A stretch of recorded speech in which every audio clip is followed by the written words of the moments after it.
When life feels like too much, a clinical guide to overwhelm. Now, what is overwhelm?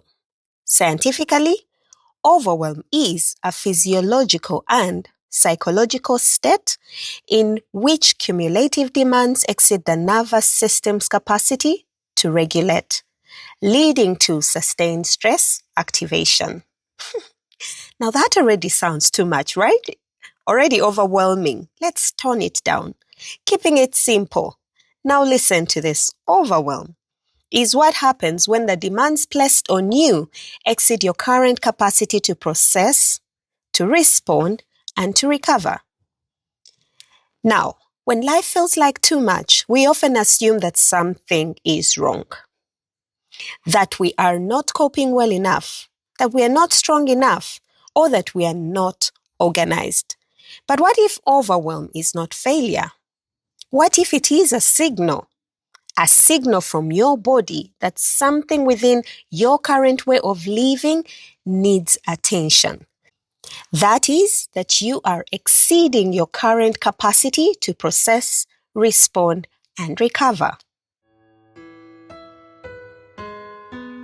Welcome to the Hope Ignites Healing podcast with your host, Dr. Lillian Kalisa, a space where we speak everything holistic health and healing. This is a space for women especially who are seeking to find healing, that is, from a place of inner completeness, making small, simple, and yet tangible steps towards full health and therefore a lifestyle of healing.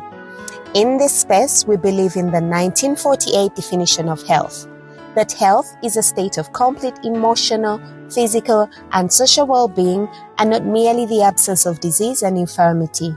And through my personal story and all the medical knowledge gathered through the years, this is now the mantra with which I live my life and teach others to do the same. Now let's redefine health together, shall we? Welcome to Season 4, The Rebirth.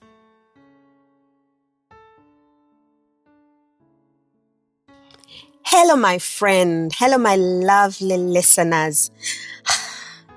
It's been a minute. It's been a while. I've been away from this space and something has been missing. Thank you so much for still keeping us engaged even when we don't publish a podcast. Ladies and gentlemen who could be listening, do you know that even when I don't produce a podcast, someone is still downloading my podcasts? That means the world to me. Even just one download. Reference being made to this podcast just makes me realize I need to get going, even when I stop. And guess the reason for the pause? The exact one we are talking about today, overwhelm. Now let's get into the episode already. Today I want us to explore overwhelm, not just as a feeling, but as a clinical signal from the body. And as usual, I will start at story time.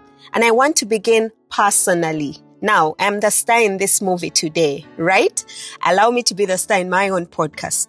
Because over the past few weeks, I found myself in that space. I found myself in that space where life was not necessarily that things were going wrong, but it felt like it was too much on me. The demands were there. The responsibilities were there.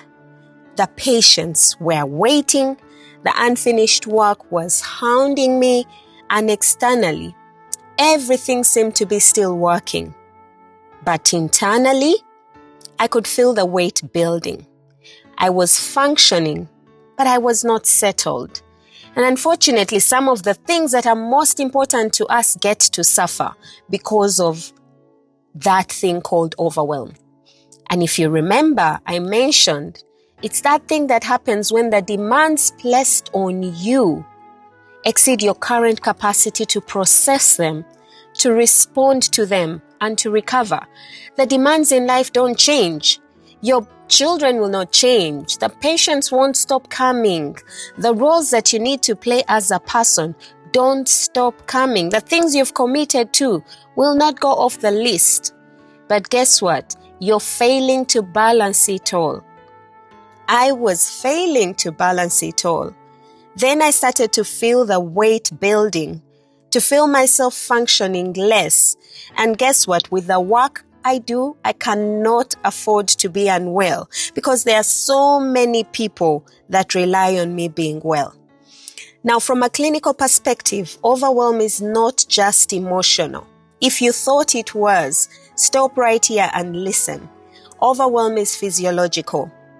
When the demands placed on us as human beings exceed our capacity to regulate, the body shifts into what we call a stress response state. I don't know if I could ever make a podcast without talking about stress. I need to become an expert in stress regulation. Now, stress response states involve activation of what we call the sympathetic nervous system, the part of your body that's responsible for fight and flight, something that's responsible for protecting you and running away from harm. The best example, if something in your room right now chased you to have to run, your body quickly senses it, wants to protect itself, that is fight, and then to fly out to protect you. So what you produce in your body is activation of the sympathetic nervous system. In the short term, this response is very helpful. It keeps us alert, it keeps us functioning, it produces those hormones that keep our bodies in work mode, right? Produce extra sugar to give energy to your body to run, produce extra inflammatory cells to protect your body, produce extra of almost everything to get your body running. But when it is sustained over time, it begins to have effects. That thing called cortisol, that stress hormone, our primary stress hormone, remains elevated for a longer period of time than it's meant to. What happens then? Sleep becomes lighter or disrupted, concentration reduces, emotional tolerance becomes lower, your body begins to feel overloaded, disease processes start to come in because you're chronically high on sugar, you've depleted all your inflammatory cells, so you're getting into sickness, your brain is no longer aerated, you're getting brain fog, and the list goes on. So what you experience as quote unquote, I feel overwhelmed, is often the body communicating to you that I have been carrying too much for far too long. And that's what I went through in the most recent parts just before this episode. And this is where the shift should happen. When you notice that you're carrying far too much for far too long. Now, overwhelm is not always a sign that you are failing. It is often a sign that your current way of living, what you're doing right now, is no longer being supported by your internal capacity. It's telling you that you're carrying a load too heavy for your body. But I want you to note that that load is not changing. So usually we think that we need to reduce that load. But are you going to reduce the load of your children going to school?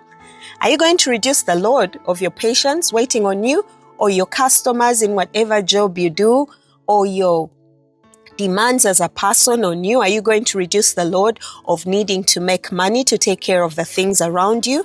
No, you're not. So what do? When life feels like too much, there are some things that I did in this time that I'm here to share with you. Many of you on this podcast, you've heard me say these things over and over again. I'll reference some of the podcasts in the notes, but things like the podcast I made on brain dumping, the podcast on starting a healthy routine. I've had so many podcasts where I'm talking about these things here at the Hope Ignites Healing podcast. Even my own story, the one moment, the one of gratitude, there are so many, but I'll tell you the things I did in this time that have led me to produce this podcast today. Number one is to pause. We need to interrupt the stress cycle. Step one, take that pause. Now look what I came across most recently, and I immediately shared it on my women's community and my status and those people that follow me. Hold on and I'll read it for you. It said, pause, just for a moment. Take a breath. Feel the tension start to slip away. Calm isn't something you find, it's something that you return to. So close your eyes, breathe, take a deep breath, and let the world slow down. You don't have to fix everything today. Just be here. Just breathe. Just be still. And that is one of the things that I saw and I was fascinated in this time. The first step is not to push harder. It's actually to pause, even briefly, because overwhelm thrives in continuous activation. Piling one thing after the other is the best nurturing ground for overwhelm. And I'll tell you that pause, on the other hand, begins to interrupt that cycle. A pause does not mean take a full day off. If you can, well and good, take a full day off. But a pause is just 5 minutes of slowing down and listening to yourself. Just 5 minutes when you wake up and asking yourself the questions, how do I feel? Listening to the air, listening to the birds, listening to your spiritual maker, the one you talk to, that is my God, listening to my God, listening to my heart, just slowing down to fuel. That's step 1. Can you go quiet and interrupt the cycle even for 5 minutes? Step 2, regulation through breathing. Now, one of the biggest reliefs that I have and I've put in my life and incorporated and shared with the people that I work with, the patients I see, is to breathe. I began with something as simple as noticing my breath. Now, we all breathe. Even as you speak now, you're breathing, but you're often not aware that you're breathing. When you make your breathing intentional, when you start to be aware of your breathing, you do not know the magic that causes to your body. I'll explain to you. Slow intentional breathing, when you slow your breath intentionally, activates the parasympathetic nervous system. Remember when you were in overdrive, the sympathetic nervous system, the fight and flight was agitated, was, stimulated. Now we are talking about the parasympathetic nervous system being brought in play when you deliberately take a deep breath. That is the body's calming system. This will reduce your heart rate. I've seen this happening to patients right in front of me whose heart rate is up the skies, and you tell them to take a deep breath and you see different readings. It lowers the cortisol, the stress hormone that was high up in the skies because of the fight and flight, and signals safety to your brain. That deep breathing, and it's a deep breathing method where you take in a deep breath, hold, stand still, be aware you're going to count your breaths. Take a deep breath for 5 seconds. Hold it up there for 7 seconds if you can. Take a deep breath out, pushing out your tummy, breathing hard for about 8 seconds. Doing that repeatedly might not even take you 1 minute to do 3 breaths, but the effect it gives to your brain, there's increased circulation going to your brain, to your muscles. There's calming down your body. There's reduction of cortisol. There's usage of sugars to go to where they need to go. There's increased capacity of your lungs to take in more air, and therefore better functioning of the heart in just one moment of taking a deep breath. But above all, the calmness that it gives to the brain. That is step 2. All that in my quiet moment. And even through the day, remembering to just slow down and take those deep breaths gives you the strength to keep calm and be able to continue to whatever role that is before you, to serve it from a place of abundance and not overwhelm. The third step is reducing that load on the brain. What I call the cognitive load. Cognition is your brain being able to fathom, or your brain being able to use the senses to do for you, to reason, to do for you the things you need to do, to comprehend what is going on. So often at time we put our brain in a cognitive load, a level beyond which it's not able to do its normal functioning capacity of creativity and planning. So what I did is I look at everything that is crowding my mind, and I don't leave it there. I write it down. I have a full podcast, 2 episodes on the art of brain dumping and the science of brain dumping. Please go on and look for those podcasts, the Hope Ignites Healing podcast, and see the science and my own story of finding healing and wellness through a simple act like brain dumping. Now, this is what we call Brain dumping or reducing the cognitive load is what we call externalizing your cognitive load. You're removing it from the brain and putting it somewhere. Because the brain was never designed to hold everything at once, yet that's what we are making the brain do. When thoughts remain internal, they loop. They just keep going. So you're seated on a rocking chair, you're very busy rocking, and yet you're not moving anywhere. Now, when those thoughts are written down, they organize themselves. And that alone reduces mental pressure. So writing down the undone task, writing down the school fees you have to pay, writing down the rent that has to be done, writing down the patient that overwhelmed you, your parent who's unwell, writing down whatever it is on your mind that you feel needs to get done or that is keeping there. Or even just writing a simple thing like Hope Ignites Healing Podcast pending is taking it out of my brain, putting it on paper to reorganize when I will do it and take it out of my brain. The fourth step, that is brain dumping. It just simply gives the brain space to breathe. The fourth step is moving my body. I stepped out and walked. Movement helps the body process stress hormones. Movement, I always say, sets your emotions into motion. Our bodies are not meant to stay stationary.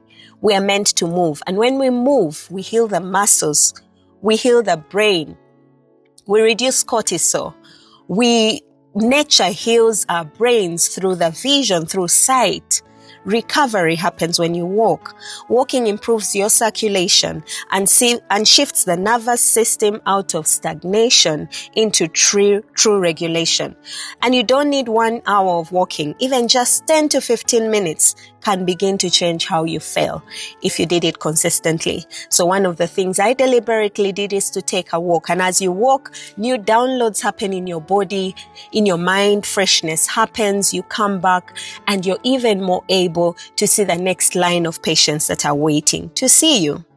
The fifth thing is taking care of my body. There's a body-brain axis that cannot be disconnected. When you take care of your body, you take care of the mind that holds that body together. I must nourish myself. I must hydrate. I must be eating foods that help my body to thrive, not to build more sugar that is making the body even more clogged already with the existing cortisol. Because a body that is depleted cannot regulate effectively. When you're short of nutrients that are needed in your body, your brain doesn't have ground to regulate. Are you taking your vitamins? Are you taking your fruits? Are you taking your bodybuilding foods? Are you taking the right amounts of foods? Now, blood sugar fluctuations, dehydration, fatigue, all the things that affect your physiology will amplify overwhelm. So if you had two individuals, one like me who's taking care of their health deliberately, physically and emotionally and mentally, getting into an episode of overwhelm, compared to somebody who is doing none of the things to take care of their health and wellness, receiving the same exposure to overwhelm. The person or the individual that is deliberate on their health and lifestyle every day will hold the effect of overwhelm better than the one who has done nothing. So on any day, body restoration and choosing to live a healthy life every day is actually a protector, a cushioning for your body to manage when you're in a state of overwhelm. The sixth step is processing the emotions and not suppressing them. So I allowed myself to feel without rushing to fix what is going on. Now, emotional processing is very critical. And again, I've shared these things on this podcast. Now we are giving a live example. Because when you have unprocessed emotions, they keep your nervous system activated. When we acknowledge what we are feeling, the brain then begins to integrate the experience instead of reacting to it. So this is the case. How are you feeling? What are you feeling? Is it sadness? Why are you sad? Is it joy? What is explaining the joy? Is it gratitude? Are you feeling overwhelmed? Why are you overwhelmed? Or what overwhelms you? Giving those emotions meaning and not just passing by them. Is you regulating your body so that you're emotionally in a state of balance? And then to sum it all up, reorient your mind. Reorienting my mind, the best practice I do this through is gratitude. While everything around me seemed to be going haywire or seemed to be pushing down on me, what am I grateful for? I practiced gratitude, not as a routine, but as a reset. I then slowed down and said, of all these things, what am I grateful for? I'm grateful that I can notice that I'm overwhelmed. I'm grateful that I have knowledge on how to manage my overwhelm. I'm grateful that I know that I can pause. I'm grateful that I have a to-do list. There are people that would love to have a to-do list, all right? I'll tell you that research shows that gratitude shifts activity in the brain towards more regulated emotional states. It reduces negative bias and supports a more balanced perspective towards life. Again, on this Hope Ignites Healing podcast, I have made a whole episode on gratitude. What is the one thing that you can do to change the trajectory of your life? Be grateful. In the moment of gratitude, you release healing hormones. Healing hormones oppose stress hormones. So if you're high on cortisol and you just took a moment to think about what you're grateful for and write it down, you're allowing your body to heal. So gratitude is not cliche or feel-good talk. It's actually therapy to your body. Hey, what I want you to understand is this, my listener. Now, these are not just wellness habits. These are biological interventions. They work because they influence your nervous system, because your hormones, your brain need help and regulation. They need to be supported, right?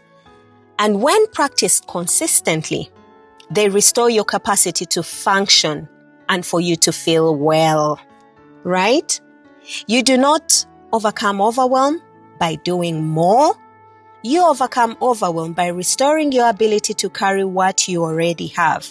And how do you do it? I always tell the ladies I support, cushion yourself well enough so that the environment around you does not change the inner environment of your body because you're cushioned. How do you cushion? The things we've talked about. Take a deep breath every time you need it. Gratitude, take a walk, hydrate, take care of your body, and so on and so forth. And this is where it connects deeply to something that we have spoken about before.